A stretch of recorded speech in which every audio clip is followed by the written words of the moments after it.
আমি শেয়ার করব আপনাদের সাথে রুই মাছের মাথা দিয়ে পুঁইশাক রান্না করা।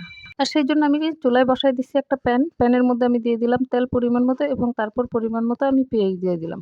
এখন পেঁয়াজটা আমি হালকা বাদামি করে একটু ভেজে নেব। বেশি ভাজতে হবে না, হালকা একটু বাদামি হলেই বাস চলবে। তারপর আমি এটা দিয়ে দিচ্ছি ১ চা চামচ লবণ এবং আধা চা চামচ আদা এবং আধা চা চামচ রসুন পেস্ট।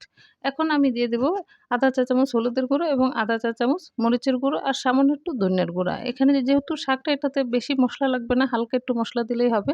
আর যেহেতু সঙ্গে মাছ থাকছে যার কারণে একটু মসলাটা দিতেই হচ্ছে, না দিলেই না। তো আমি সামান্য পানি দিয়ে এখন মসলাটা কষিয়ে নিচ্ছি।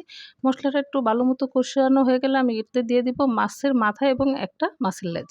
এখন এই লেজ এবং মাথাটাও আমি ভালো করে কষিয়ে নেব। তো আমি এপিঠ ওপিঠ উল্টিয়ে মাছটা আগে মশলার সঙ্গে মিশিয়ে নিচ্ছি। তারপর এটা কষানোর জন্য আমি একটা ঢাকনা দিয়ে দেব আর এটা ৫ মিনিট কষাবো।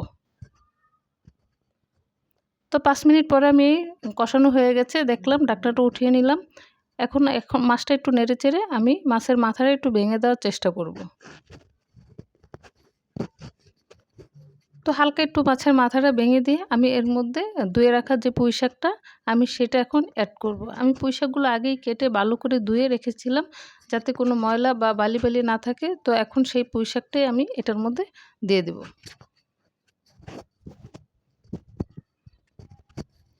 আমি একে একে পুঁইশাকগুলো দিয়ে দিচ্ছি।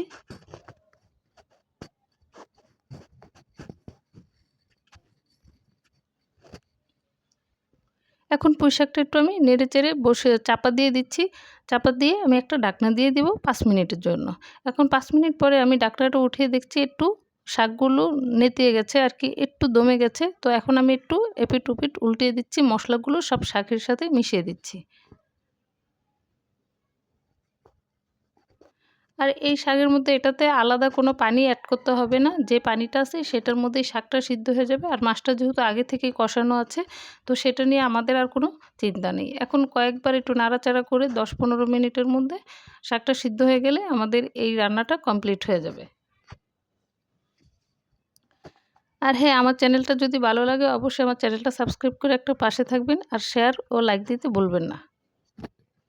তো আমি একটু চেক করে নিচ্ছি যে ডাঁটাগুলো সিদ্ধ হয়েছে কিনা। তো চেক করে দেখলাম ডাঁটাগুলো সিদ্ধ হয়ে গেছে, তার মানে আমার রান্নাটাও কমপ্লিট হয়ে গেছে। এখন এটা খাওয়ার জন্য সম্পূর্ণভাবে প্রস্তুত।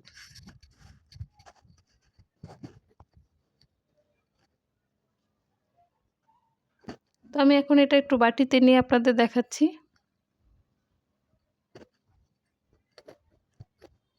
আর আমার ভিডিওটা শেষ পর্যন্ত দেখার জন্য সবাইকে অসংখ্য ধন্যবাদ। সবাই ভালো থাকবেন, সুস্থ থাকবেন আর রান্নাটা একবার করে খাবেন।